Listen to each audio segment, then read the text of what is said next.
Hello, everyone, and welcome to our virtual presentation with Dr. Alvi Ray Smith. He will be discussing a biography of the pixel tonight.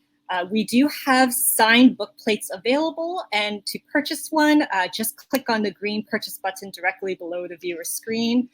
When you're checking out your cart, make sure to write signed book plate in the order comments, and we'll reserve one for you. Also, if you have any questions for Alvi, you can just use the Ask a Question feature at the very bottom of the screen. You can also vote for any questions you'd like. Okay, with that said, let me briefly introduce our speaker, and then we can jump into this wonderful PowerPoint we have set up here. Okay, so Dr. Alvi Ray Smith co-founded two successful startups, Pixar, which was sold to Disney, and Altamira, which was sold to Microsoft. First director of computer graphics at Lucasfilm, he was there for the birth of the personal computer, the internet, and some of the earliest color pixels. He received 2 Technical Academy Awards for the Alpha Channel and Digital Paint Systems, and directed the Genesis demo in Star Trek II, The Wrath of Khan. And with that said, I'm going to hand things over to Dr. Alvi Smith. Enjoy the talk, everyone. Okay, am I on? I guess I'm on. Yes, you're on. Hello, everyone. Well, that's the cover of my book. I'm pretty excited that it finally has made its appearance. I've been working on it for 10 years, so this is a big event for me. What motivated me to, well, there's several things that motivated me to write it. And one is that, I don't know about you, but I have about 1 billion pixels on my cell phone, and I suspect you do too. We are a swim in an ocean of, I estimate, zettapixels. That's a 1 followed by 21 zeros. And yet, most people don't know what a pixel is. I know because I've asked a lot of people, and I usually get kind of stumbling answers. And those who think they know have it wrong typically. So just to get this started this evening, I went out to Google today and typed in the word pixel and chose to look at the images associated with that word. And there are some of the pictures that popped up. And I think this is what people mistakenly think pixels are. But I'm going to try to convince you that pixels aren't little squares and never have been in the course of this talk. And I'll also come back to why did this myth of the little square become so buried in our brains? I have a couple of answers to that. So let's get cracking. I'm going to by the way, the book starts in the French Revolution, 1780, 1789 or so, and I sort of officially ends at 2000, the recent millennium, at a major event that took place called I call it the Great Digital Convergence. Although nobody seemed to have noticed, it was a huge event. It was the time when all old media types, all old analog media types converged into one single medium, the digital bit. And of course, pixels in the case of pictures. I guess I should say one more thing, 2 more things just about the field that the book covers. I call it the field of digital light. Digital light is any picture, for whatever reason, made of pixels. So that's a vast domain. It includes computer graphics, of course, but image processing, shots from the Mars rover, from the space station, electronic games, virtual reality, my Tesla dashboard, parking meters even have digital displays now. Digital light is vast. In fact, I can say nearly all pictures in the world are now digital, parts of digital light. And in fact, because of the digital explosion, which I'll say more about, nearly all pictures that have ever existed are parts of digital light, are digital. So we start with this fellow, Joseph Fourier. Now, in the sciences and technologies, nearly everybody knows who Fourier is. Sometimes in meetings, I'll ask people, show of hands, how many people know Fourier? Everybody in science and technology raises their hand. Almost nobody in the arts and humanities raises their hand. But never mind, even those in the sciences and technologies, hardly any of them know anything about Joseph Fourier himself.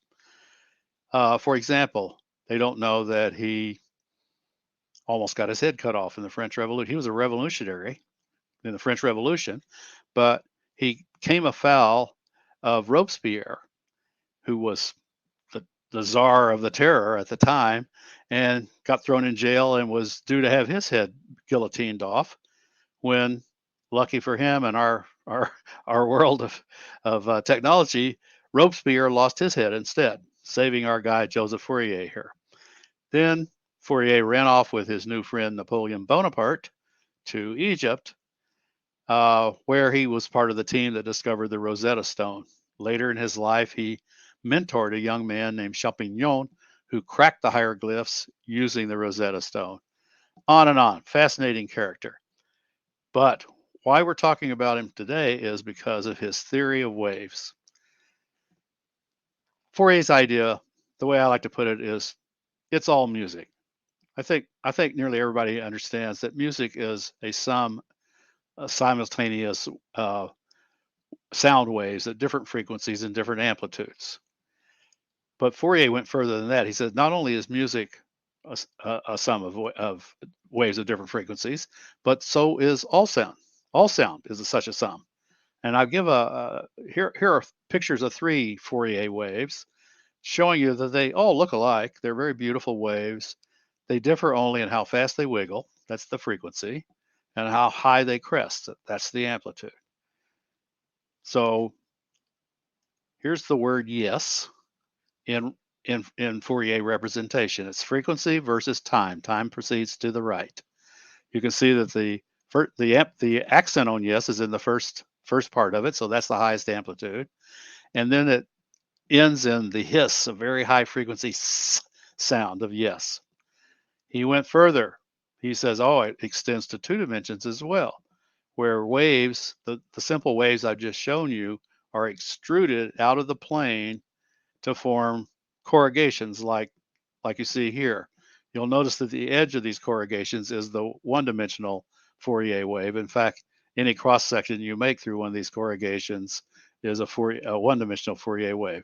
So let's go up above these corrugations and look down on them, and this is what they look like. So this kind of corresponds to the preceding slide where have different frequencies, different amplitudes. Fourier said, you can add these together to make any picture. That's a big statement, right? For example, you can add those together to get a picture of my son. Now, this is my son a long time ago, before Revenge of the Jedi got renamed Return of the Jedi. Or this picture, this kind of silly picture of Napoleon. I bring up Napoleon because poor old Fourier had to fight with him his whole life. And the details of that I'm not going to go into today, but he had the 2 of them fought for Fourier's entire career. And it was only over when Napoleon got exiled finally to St. Helena. That brings us to this fellow. And this is one of the surprises. I came up on many surprises while I was writing this book. Perhaps the most surprising of all was this fellow, whose name is Vladimir Kotelnikov. He's Russian. He was a communist, and he proved the sampling theorem, on which everything I'm talking about today is based. And the reason I showed Fourier first was because his theorem builds on Fourier's shoulders. So I just, in America, we're taught that Claude Shannon proved the sampling theorem for the first time. That's what I was taught in engineering school. But it's just not so. When I started doing my research, I discovered that Shannon never even claimed he had done it. In fact, this fellow, Kotelnikov, had done it 15 years earlier than Claude Shannon's supposed first. And here is Kotelnikov's actual paper where he proved the sampling theorem. This is a 1933 paper.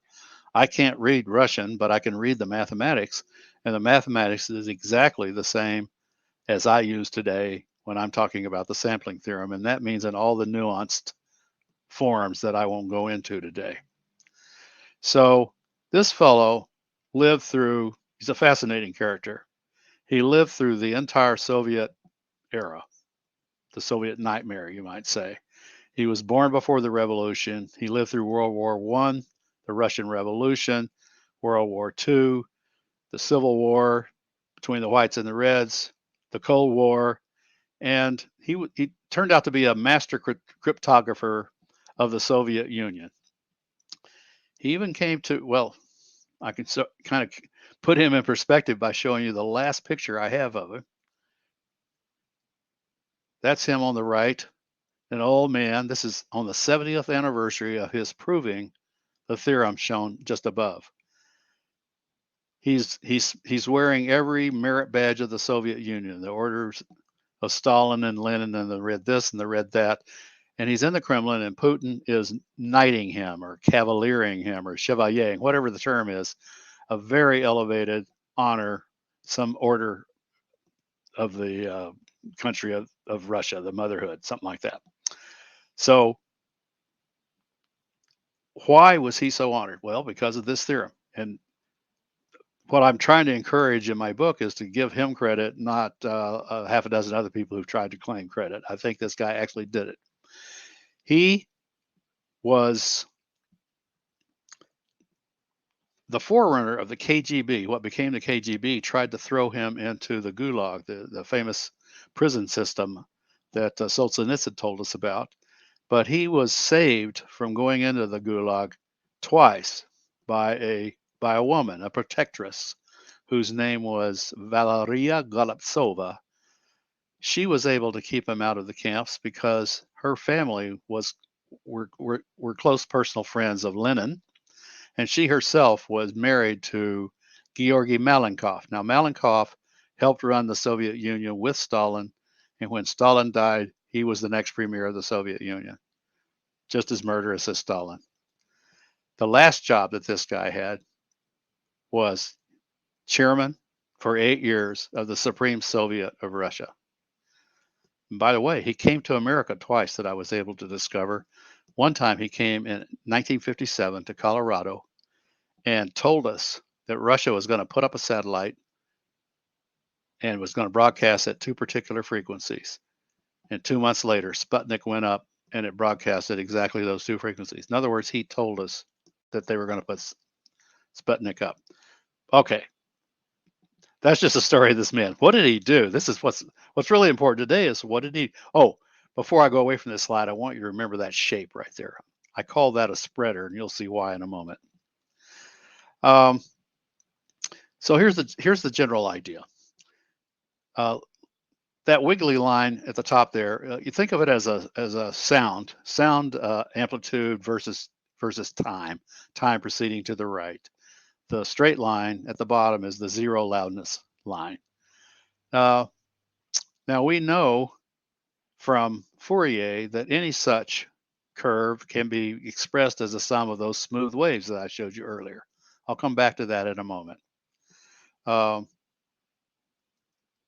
What the sampling theorem says the following surprising thing. If you space dots along that given signal at regular intervals, you can throw away everything between the dots and not lose anything.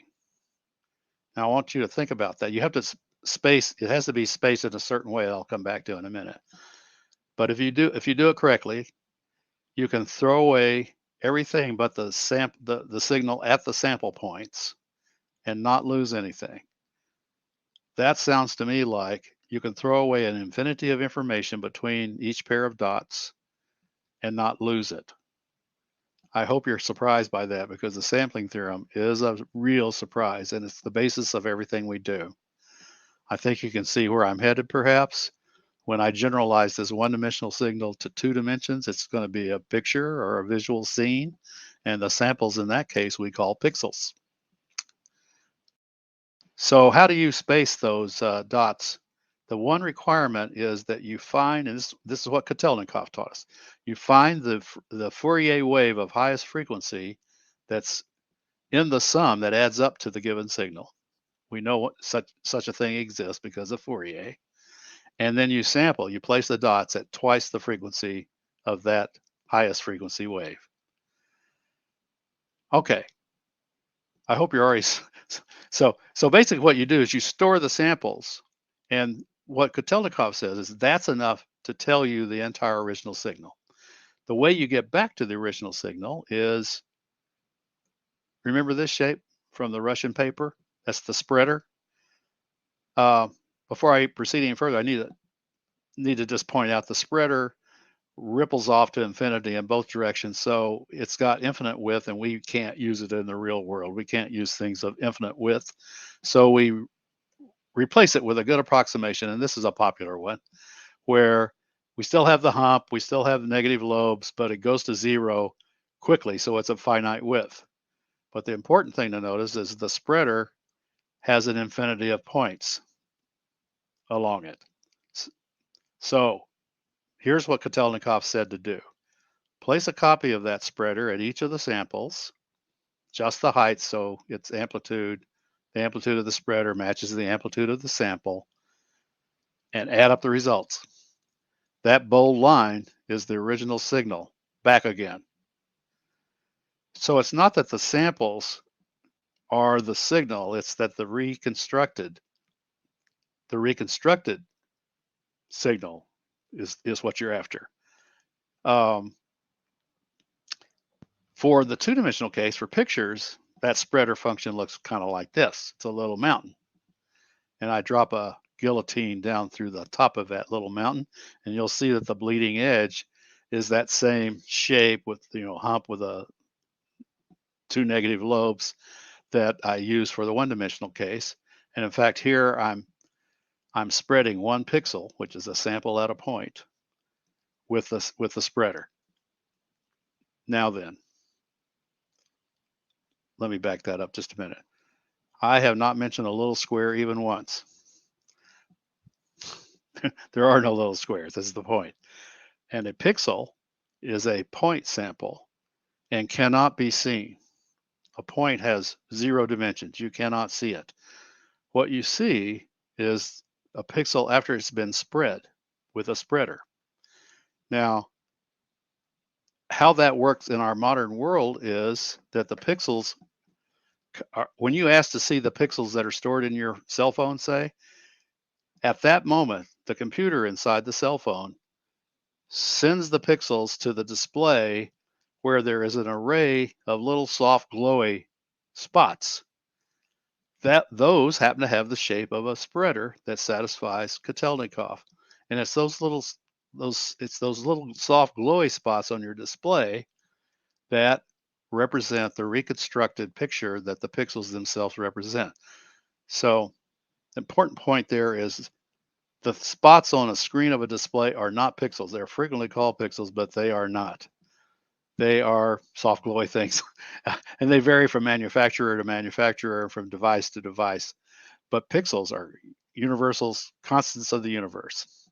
All right, so let's talk about a little bit about why that notion of a little square came along. I went to Photoshop and made a picture of 14 gray pixels. And here it is. And of course, you can't see it. In fact, what you're looking at, of course, is not the pixels themselves, but spread pixels, because that's all you can see. Every application in existence, including Photoshop, which is quite a sophisticated app, has a feature called zoom. It's called zoom in Photoshop. And if in order to see this picture, it's a common practice to use zoom to see what it is up close. Suppose I zoomed in on this picture by a factor of 20. This is what I'd see. So it's perfectly reasonable to think, oh, that must mean there are little squares down there when they were unmagnified. But it's not true. It's a dirty trick. It's a dirty trick that should be done away with in this day and age. It made sense back in the very slow days of slow computers, the bad old days of slow computers. The way magnify works, the way zoom works, is to take each pixel In the case of magnifying by 20, you repeat it 20 times horizontally, and then you repeat each of those rows 20 times vertically, replacing each of the original pixels with a square array, 20 by 20 square array of a constant color, which, what a surprise, looks like a little square. But that's not a picture of the pixels up close. There is a way to see what they look like. Here's that same picture, and now I'm going to zoom in on it properly using the Kotelnikov idea, and this is what you see. You can think of those as looking down. Each of those soft spots is that little mountain I showed you earlier. You're looking down on it from above, and you'll notice that they're soft, they overlap, they're not little squares. They're no little squares. All right, now I'm going to leap to computers, because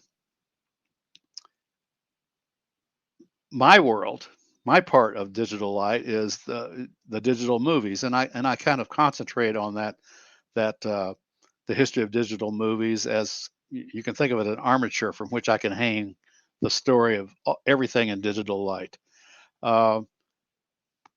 That field comes from the marriage of the sampling theorem with computation.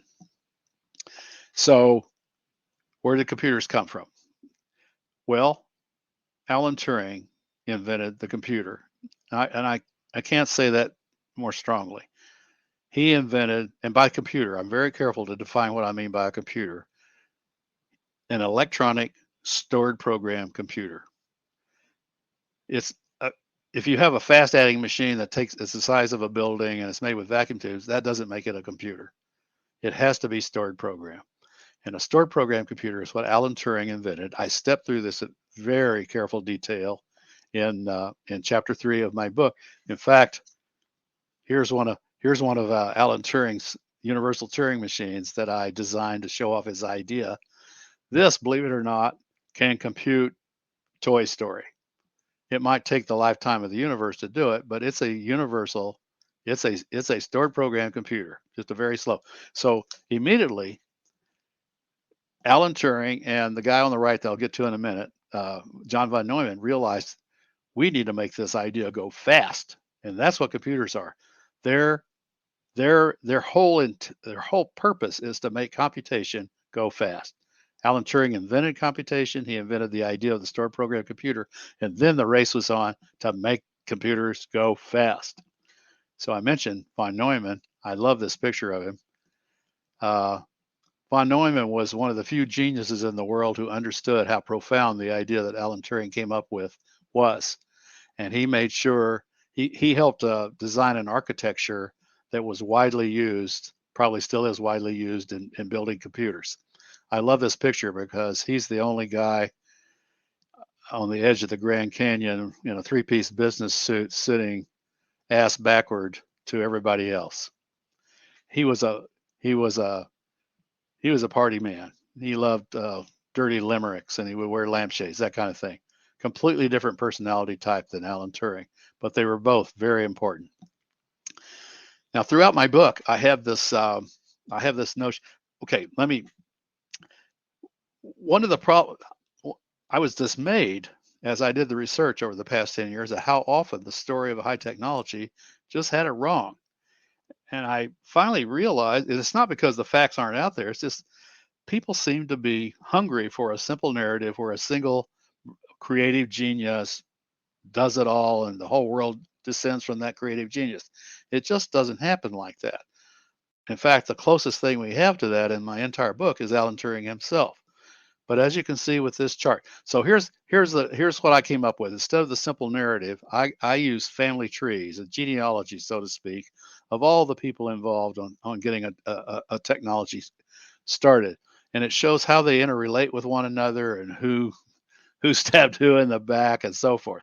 At the top of this chart are indeed Alan Turing and John von Neumann, but you can quickly see that there was a lot of interaction between them and the early engineers, and then suddenly in the late 40s and early 50s, you'll see across the center of this slide, Pilot Ace, Baby, EDSAC, ENIAC Plus, Zephyr, and Whirlwind Minus.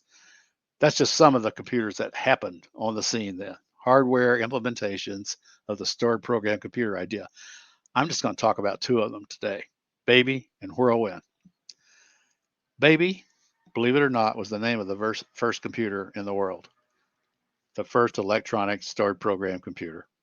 And this is Baby. I went to visit Baby in Manchester, England, where it was built in 1948. And this is its display. And when I visited it, this is what was on that display. Much to my amazement, the display is pixels, and the word Pixar was scrolling to the right. The first computer could animate, had pixels, and could animate. Who knew? 1948. That surprised me, to say the least, because my received version of computer graphics history was that it all kind of started in the early 60s with this guy, Ivan Sutherland. That's just not so. And I can so part of the book's purpose is to kind of sort this history out of the field of digital light and get it on a sounder footing than it's been. Then I went in search of, did somebody take actual pictures of the first pictures on Baby? Well, yes, they did. And this is it. That picture is the first digital picture. I call it First Light. It was actually created by one of the engineers who built Baby, Tom Kilburn, in 1947. Baby wasn't even quite done yet. So this picture was made in utero, so to speak. Then I found the first interactive game, 1951, also in Manchester, England. And then I found the third one from the EDSET computer in Cambridge, England. Now, remember I said interactive and games. So there was already interactive games in the early 50s. Now let's go to the other sort of exciting early computer, as far as digital light is concerned. That's the Whirlwind, built at MIT in the early 50s, late 40s, early 50s. I spent a wonderful day in the archives, the Whirlwind archives, and discovered picture after picture, each one of which was the first. Let me just, without going into much detail, just show you some of these. This was like one of the first surfaces, no perspective. This was supposed to be a game. I don't think it was, but this was an animation. The Hello, Mr. Murrow showed up on the Edward R. Murrow show in 1951. It was animated. I showed you Pixar scrolling to the right, but that was well after the fact. This one was 1951. I believe it was one of the first animations, digital animations, early 50s. So this family tree continues the last one I showed you. The Whirlwind at the top joins the Whirlwind that was at the bottom of the previous slide. We don't really need to spend much time on it. I want to jump right to, there's the join. I want to jump right to these three guys. I'm going to show pictures of them. Ivan Sutherland, Tim Johnson, and Larry Roberts, all at MIT, early 60s. Now, the received version I mentioned earlier that computer graphics was invented by Ivan Sutherland, the guy on the left, with a program called Sketchpad in 62, 63. Indeed, that was a very important program, and Ivan is no slouch. He's one of the major fathers of our field. There's no question about it. But it was claimed that Sketchpad was the first interactive, at least that was the way I understood the history, was that Sketchpad was the first interactive computer graphics program. Well, I've shown you other interactivity in the early 50s, so that's just not right. So I spent some time in the book explaining exactly what it was that Ivan had done first. But the surprise to me was that Sketchpad was only 2D. Sketchpad 3, written at about the same time, was written by the guy in the middle, Tim Johnson. Nobody's heard of Tim Johnson. Tim Johnson, so Sketchpad 3 doesn't mean version 3, it means the 3D version of Sketchpad. So these three guys are all office mates. So Tim Johnson did what I think is, there's a little bit of controversy, but probably the first interactive 3D computer graphics program. And it used perspective. So the pictures were presented in perspective. The guy who supplied the perspective was the guy on the right, Larry Roberts, who was another office mate of these three guys. So I call these three the triumvirate of computer graphics. The poor Tim Johnson, his problem in life was he looked so much like Ivan Sutherland that even today, when I went out last week and did a Google search on Ivan Sutherland, went to images, and 60% of the pictures that came up for Ivan were actually of Tim Johnson. They were supposed to be of Ivan working on Sketchpad. They were always 60% of the time Tim Johnson working at Sketchpad 3, which was a different program, and I think more validly the one that my world descends from, although all three of these guys are important. Larry Roberts, the guy on the right, he died recently, but I spoke to him before he died and asked him if he was upset that computer graphics had never rewarded him with any honors. He says, you know, Alvy, I get so much credit for being one of the fathers of the internet that I don't really care that I got left out in the computer graphics history. But anyhow, Tim and Larry instituted what I call the central dogma of computer graphics, that a 3D model of the world of an object, say, or a scene, will be stored in a computer memory using Euclidean geometry, and that will be projected into a two-dimensional display using Renaissance perspective. And I call this a dogma because there's nothing about computers that forces the use of Euclidean geometry or Renaissance perspective. It was just adopted without even a thought. In fact, so far as I can tell, nobody's even named the central dogma for what it is. So I'm doing so here. All right, so far, so that brings us up to about 63 or so. I guess let me step back to Ivan and tell you one more thing he did that's really impressive. In 68, he built a machine called a head-mounted display, which can be thought of as the beginnings of virtual reality. All right, so far I've been talking about what I call Epic 1 of the history of computers. You can see Baby there in the lower left, 1948. This was the era. Epic 1 was the age of dinosaurs. As the machines got faster, they got bigger. They got huge. They became room size and building size. And they were slow. And they were kind of stupid, to be honest. But something major happened in 1965. We call it Moore's Law. Gordon Moore announced that, well, this is the way he put it, the density of integrated circuit chip components will double every year and a half. I don't know about you, but that's not a very intuitive statement to me. So I converted it to an intuitive form, but it's equivalent. A doubling in 1.5 years is exactly equivalent to an order of magnitude, a factor of 10 every 5 years. And since the density of chip components, everything good about computers is directly related to the density of chip components. How small the computer is, how fast it is, how cheap it is, how large its memory is, and so forth. All right. What I use order of magnitude instead of factor of 10 because order of magnitude is about the limit of what we humans can conceive. We get up to about a factor of 10 beyond where we were, and that's about it. We can't think further. So I want you to think about what Moore's Law says.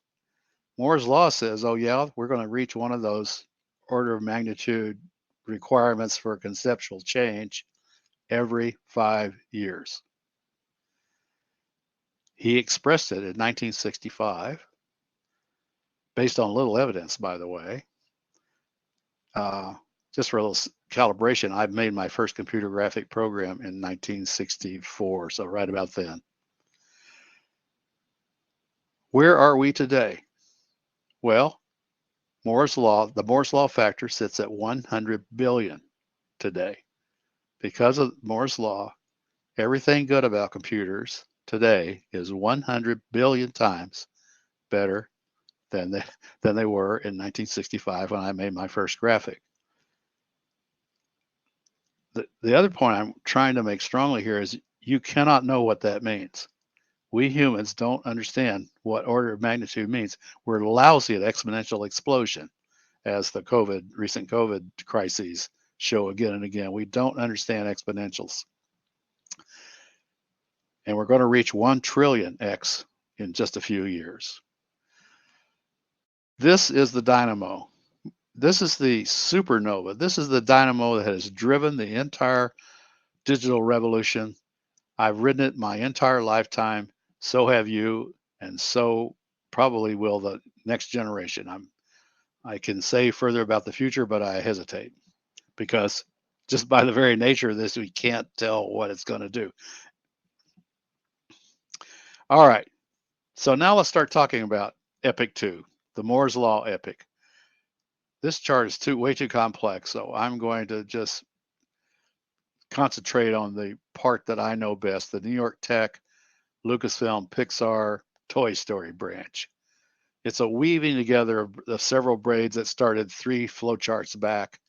And I also mentioned 2 other results of the same braidings of the same threads, the DreamWorks group and the Blue Sky group. So at the millennium, the point of the great digital convergence, as I call it, Toy Story, Ants, and Ice Age were these beautiful flags waving, saying the convergence has happened.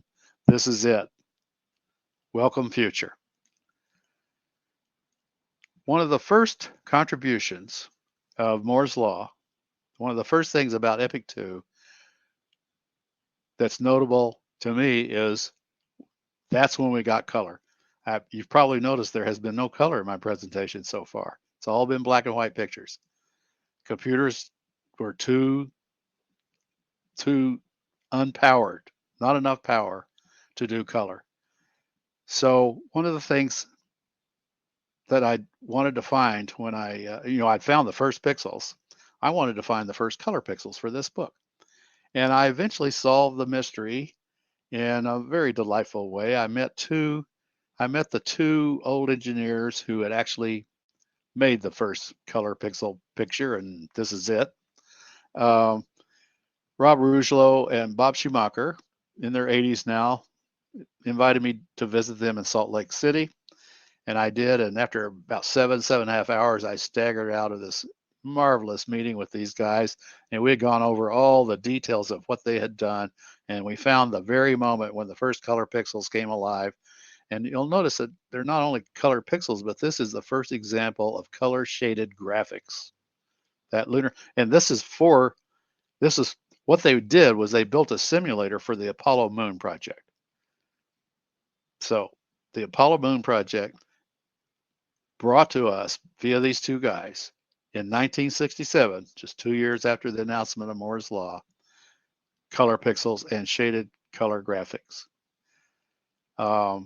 And in fact, they did use integrated circuits to make it possible. All right, now I'm going to start leaping ahead pretty rapidly. On the right, you'll see, well, what I'm showing here are frames from the first shaded graphics movies. On the right is a frame from a color movie, the first color shaded graphics movie from '72, built on a machine, executed on a machine built by those 2 engineers I just described, and by students of Don Greenberg, who started the computer graphics school at Cornell University. And on the left is a hand that Ed Catmull, who was the co-founder of Pixar with me, did in about '72 at the University of Utah, and his classmate, Fred Park, did the face in the center about the same time. So things are starting to roll. I had my first encounter with color pixels at Xerox Palo Alto Research Center on a program called Super Paint, built by my best friend Dick Schaup, the late Dick Schaup. This is what the menu looked like. Now, I had grown up painting oils and acrylics on canvas, so I fancied myself as an artist, and I was also good at computers. But when I saw what Dick had done, it immediately changed my life. I said, "Oh, here we have painting and computers together. It's in color, which I had been waiting for, and basically, Pixar derives from that, I guess you could say, that event. My first theoretical contribution was the Hsb Color Transform that you can see at the top. I thought these were the first color pixels. This is early 70s, by the way. I thought these were the first color pixels, but they were not. I was off by 6 years. Dick had also shown on the same machine that you could render with pixels beautiful lines that didn't have the ugly jaggies. On the left, you see the wagon wheel with ugly jaggies, which, by the way, was what people thought computer pictures had to look like. Like today, people still think they have to be pixelated little squares. People used to think they had to be lines that were jagged like that. But Dick showed no, if you do sampling correctly, you can get beautiful renderings on pixelated machines. All right, Xerox PARC fired me, so to speak, because they decided not to do color. I quizzed them on this. I said, you have some of the first. I didn't know about the NASA color pixel. I just knew about the Xerox's color pixel. I said, you guys have all the color pixels in the world. It's the future. They said, Alvy, you may be right, but we've made a corporate decision to go black and white. So I left and went in search with my good friend David E. Francisco, an artist friend, of the next color frame buffer, the next color memory that we could use to create art, and found it on Long Island at this amazing place called the New York Institute of Technology. It's on the fabulous North Shore of Long Island, and it's a bunch of estates that have been cobbled together, and the mansions on the estates are the buildings of the school. So this is called the Disaversky Mansion. This is where we did video, and it's named for this character, Alexander Disaversky, who was a Russian aristocrat by birth, but he got kicked out of Russia at the revolution, came to America, made a fortune by starting Republic Aviation, and wrote a book called Victory Through Air Power, in which he proposed that the United States, so he wrote this after Pearl Harbor, he proposed that the United States should start an Air Force, which of course they did. And Walt Disney turned the book into a movie called Victory Through Air Power, starring about 10 or 15 minutes of Alexander Disaversky himself. So, in other words, Disaversky and Walt Disney knew each other, and their families spent time together when the movie premiered in New York City. Another important Alexander at this school is Alexander Shure. He was the first of the three patrons that paved the way for what became Pixar. Alexander Shure was also Russian, but his family had immigrated 3 generations back via Canada, middle-class Jewish immigrants. And one of the puzzles I've never been able to solve is, how did these two guys meet each other and come to admire each other and establish New York Institute of Technology and have the building on the fanciest mansion on the campus named for Disaversky. I haven't figured that out. It's a good story there somewhere. Whatever the reasons, Alexander Shure, the fellow on the right, thought of himself as the next Walt Disney. And I think it must have had something to do with the fact that Alexander Disaversky knew Walt Disney. And when we joined him, when David DeFrancisco and I left Xerox PARC and joined Alexander Shure at New York Tech, he was working on an animated movie called Tubby the Tuba, and he had just bought a bunch of computer graphics machines from a company in Utah called Evans and Sutherland, Ivan Sutherland, the same guy. And he was trying to figure out how to incorporate these new digital computers into the old cell animation process. He had already hired Ed Catmull, who would co-found Pixar with me. So that's where Ed and I came together. And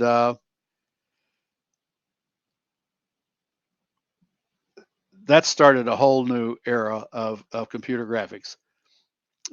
Just to give you a feeling for this man, it's hard. He's quite a character. One day he came to me. I think it was in the wee hours of the morning, like 4 a.m. or something. We worked around the clock, and he said, "Alvy, do we have the best computer graphics in the world? And I said, yes, we do. He said, well, how do we stay there? And I said, well, if you buy 2 more of these color memories, these 8-bit color memories. You remember I had left a color memory at Xerox PARC. He had bought the next one for $80,000. That's 500 by 500 pixels. I said, if you buy 2 more of these 500, 8-bit pixel color memories, I can cobble them together to make a 24-bit color memory, and nobody in the world has 24 bits of color. That's the leap from 256 colors to 16 million colors. With 16 million, you can do anything. Now, he walked out. I didn't know whether he had understood me or not, but a few weeks later, he said, Alvy, I bought you 5 more of those 8-bit thingies, so you would have 2 of those 24-bit thingies. I'm even more astonished about it today than I was way more astonished today than I was then. He had basically, on my say-so, had spent $2 million in today's money to get us the best computer graphics equipment in the world, and we went nuts. We went nuts making art. These are just some of the examples. Nobody has seen 24-bit color before. Something that happened about here was Ed Catmull and I invented the alpha channel. Because we had memory just lying around, we were the first people in the world to have excess memory.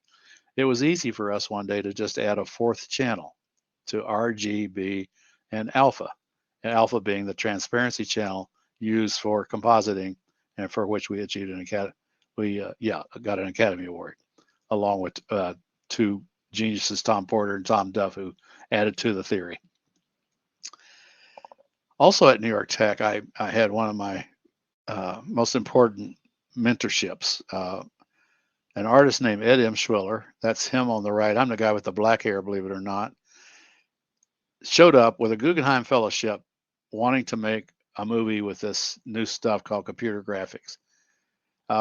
And we did. We made a piece called Sunstone. This is one frame from Sunstone. I'm very proud of this. It's in the collection of the Museum of Modern Art. And it's an example. So this is 1979. It's an example of 3D color graphics in perspective at a time when the computers really weren't fast enough to do 3D color graphics yet. I had simplified the world to just plain. So basically, this is just an exploded cube, six rectangles with pictures, texture mapped onto each surface. And the Sunstone features an 18-second sequence where this exploding cube spins off into space with the faces of the cube animated. That sequence took us 56 hours to compute in those days. All right, leaping ahead. Moore's law is going, remember? So we finally, while we were at Lucasfilm, at New York Tech, back up to there, we came up with the idea that we should be the first people in the world to make a completely digital movie. That's where we had the idea. So this is the 70s. We didn't understand it was going to take us 20 years to get there, but it did. So along the way, we finally decided that Alexander Shure really didn't have it. Tubby the Tuba was a failure. He really didn't have it to be the director that took us into the future. So when George Lucas came knocking on our door, we leapt to California. Several of us at New York Tech left and went to California, to Marin County. And our first time on the big screen there was not a George Lucas movie, but a Paramount movie called Star Trek II, The Wrath of Khan. It was the group that became Pixar executed this 1 minute piece in Star Trek II, The Wrath of Khan, basically to show George Lucas what it was that he had, because it became clear to me that he didn't understand. He understood that we could build hardware and software, and we were willing to do that to earn our keep, so to speak. But what we really wanted to be was movie. We wanted to create content in the movies. And he never came and, even though I'd put together this world-class team, he never came and knocked on the door until we did this piece, in which I put the team put a camera move, a very complex camera move, because I knew that George Lucas would follow the camera. I knew that about him. And sure enough, A camera move so complex that no real camera could possibly have done it. But it would not be gratuitous computer graphics 101, spin your head for the fun of it. It would make narrative sense. And sure enough, the day after the movie premiered, George stepped 1 foot in my office and said, "Great camera move." He got it. And he had us in his next movie, Return of the Jedi. Just a small thing. And he told his friend Steven Spielberg about us, and the word started to spread. So Ed and I are flying, but so SIGGRAPH is this big annual conference. You probably have heard of it, that where all we computer graphicists get together and brag, show off our best stuff, and hope that our colleagues can see what an amazing thing we've done since they saw us the preceding year. So Ed Catmull and I are flying back from the 1983 SIGGRAPH when we decide that at the 1984 SIGGRAPH, we're going to announce to the world that we do character animation, not space opera stuff, as in Star Trek 2, but we're going to have characters. That's what I grew up loving, and Ed had too. So right on that airplane, I started drawing the storyboards for this piece that became Andre and Wally B. I thought I was going to be the animator, not yet understanding that I really didn't have the skill that an animator has. Let me say some words about that. Animators and actors have this pretty much the same skill. They're able to convince us something of absolute untruth is true. An actor convinces you that his or her body belongs to somebody completely other than themselves. Or more importantly, the personality they're acting belongs to them. And an animator does the same thing. They convince you that, in the case of computer graphics, that a stack of polygons is conscious and feels pain and connives. And I couldn't do that. I could make characters move, but I couldn't convince you that they had emotion. Lucky for me, we hired John Laster about this time, and he saved the project. And so Andre and Wally was the first piece where we had a real animator involved and set the stage for what would become Pixar. This is 4 successive frames. So what we're also showing off here is that we had mastered technologically the very difficult but crucial problem of motion blur. If you don't motion blur in animation, then you get this jagged stuttering through time that's unpleasant and would make a movie fail. That was 1982. 1984, one of our resident geniuses, Tom Porter, created this wonderful piece called 1984 for obvious reasons.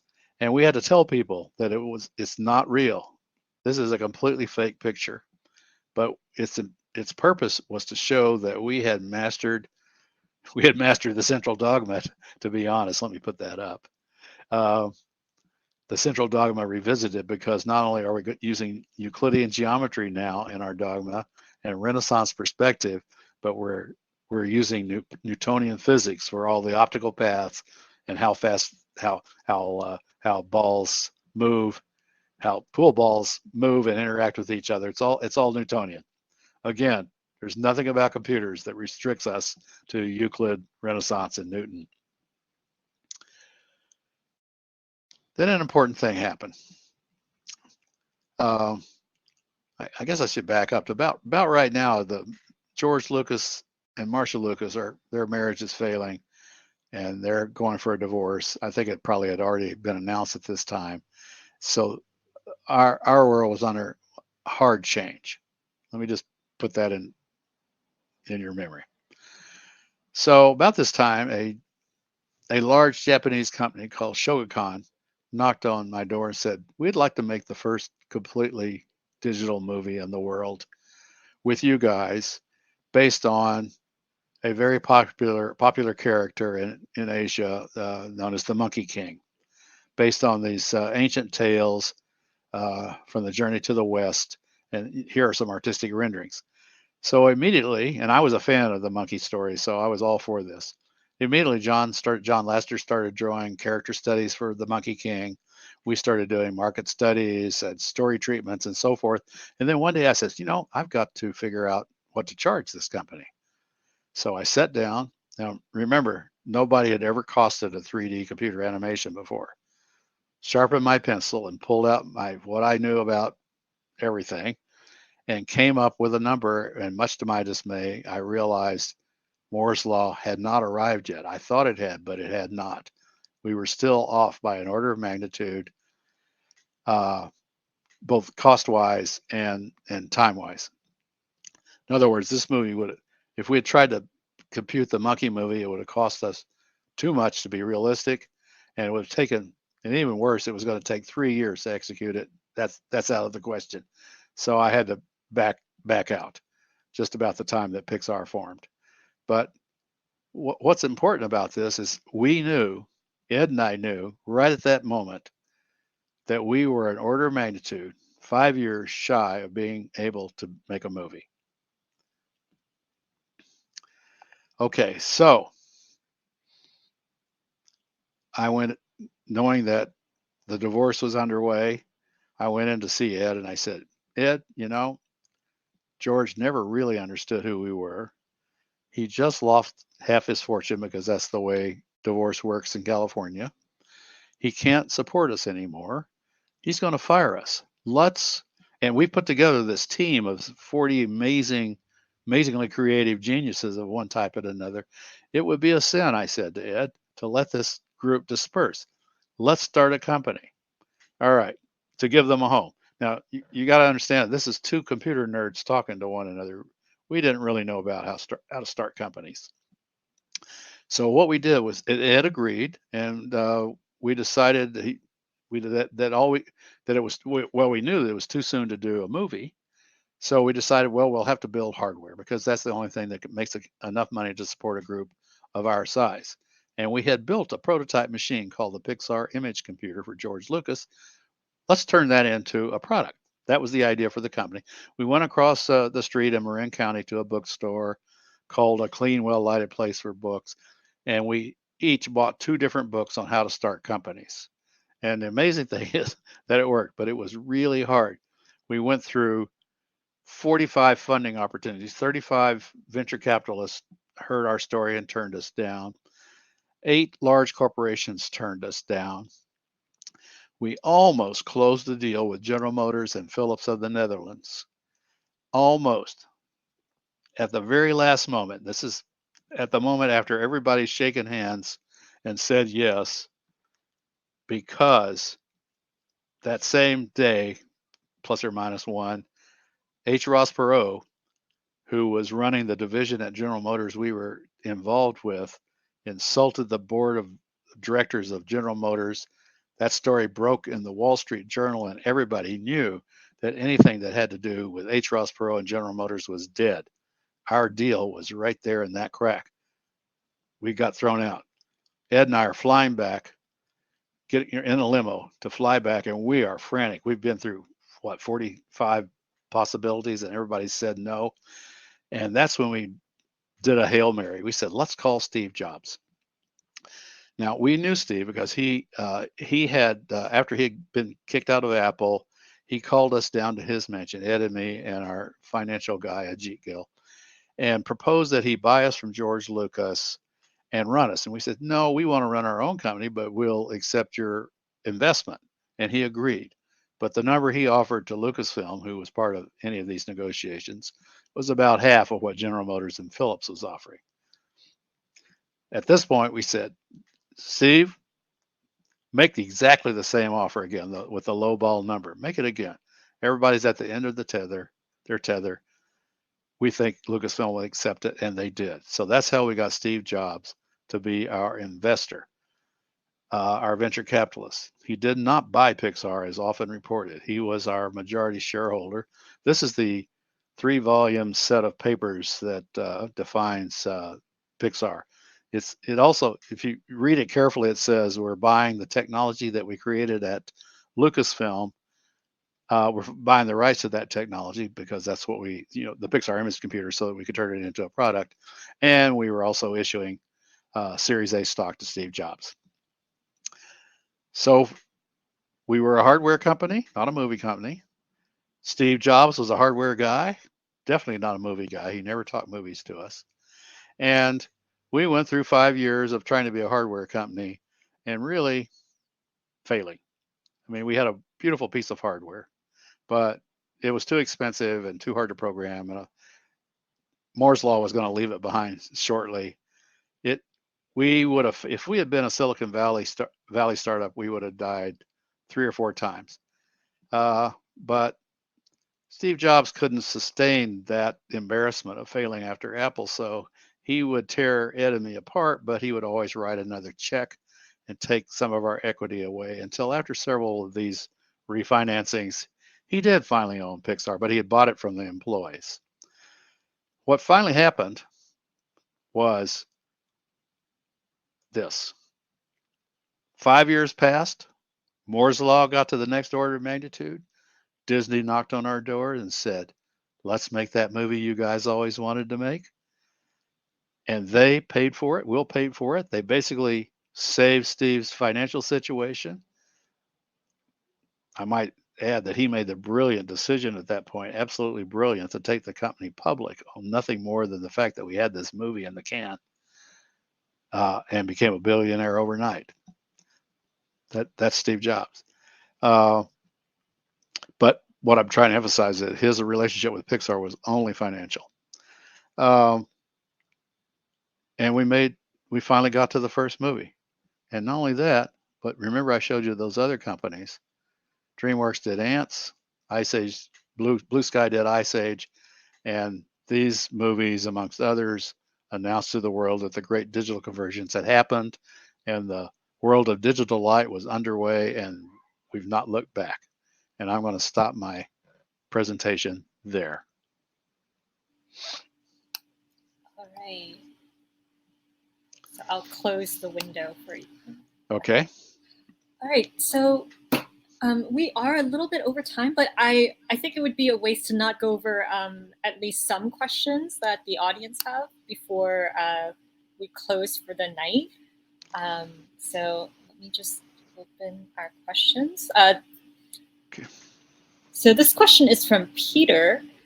Do our eyes and ears work with our brains entirely by analog communication, or is there a digital/discrete component to transmission, storage, and recall?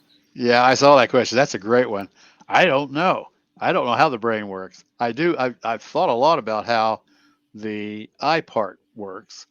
I'm fairly convinced that the eye does sampling. I don't know that for a fact, though. If you look at some of the neurons that are in the retina, they seem to have that shape of a spreader. And there are lots of artifacts in the world that seem to be the same artifacts you get if you don't do sampling correctly. So I suspect there's some sampling going on. I just don't know it. I don't have a strong answer. Okay. This is a fun question from Buzz. Okay. What's the future look like? Will digital actors replace human actors? I know, Buzz. Okay. Well, I get asked this forever, and my answer so far is I'm not going to say no, because I'm not going to say no. But I know so far that actors and animators, I've told you, I think are the same skill set. We haven't a clue how to make a computer do what they do. Not a clue. All right. Now, I've been studying AI since I went to Stanford to learn this new subject called artificial intelligence, 1965. And I've been tracking it all along. And in fact, I gave up on it after a couple of years at Stanford, thinking, this is not going to happen in my lifetime. I may have been a little too soon with that decision. But as far as I can tell, we're still nowhere close to understanding how to do acting and animating. But I'm not saying since we don't know what intelligence is or what acting is, I can't say categorically that we can't do it. I just, it'd be a statement of faith, and a statement of faith can be stated either way with equal weight.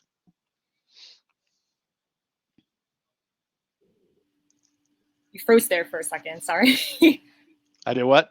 You froze for a second, but that might just be on my end. Okay. I think we have time for one last question.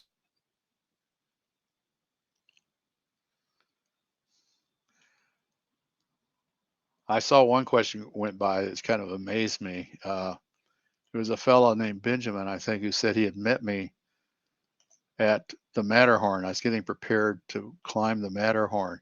Now, that's the most unlikely chat room comment that I can imagine, because indeed I was there once trying to climb the Matterhorn.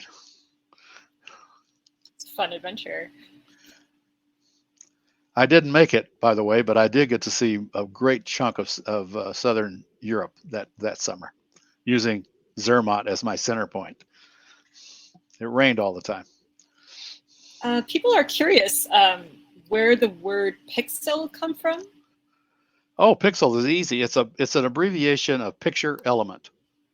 That's all it is. In fact, I have the story of that abbreviation in the book. There was a battle for several years between Pixel and PEL, P-E-L. IBM and AT&T, two large corporations, wanted it to be PEL. All of us young upstarts didn't want the big corporations to win. This is the 60s, remember? We didn't want the big corporations to win. We wanted our word pixel to win, and it finally did. But it was quite a battle. So the word pixel finally got accepted. Well, its first use was in 1965, and it finally just won. Just by sheer it's used more often than PEL. I think people have forgotten the word PEL now. But one of the things I noticed while I'm writing the book was the audio world, which uses the same theory as our visual world, doesn't have a name for its sample. Pixel's the name for our sample. So I invented a name, Soxel, for sonic element. I needed a word. I just needed the word in the book, so I created one. I hope it catches on. They need a word. Now you're frozen. Oh, I'm back. All right. Okay. All right. Okay. Well, before our connection freezes again, I think this is a good place to wrap it up. Thank you so much to everyone who tuned in. Thank you, Alvi. That was such a wonderful presentation.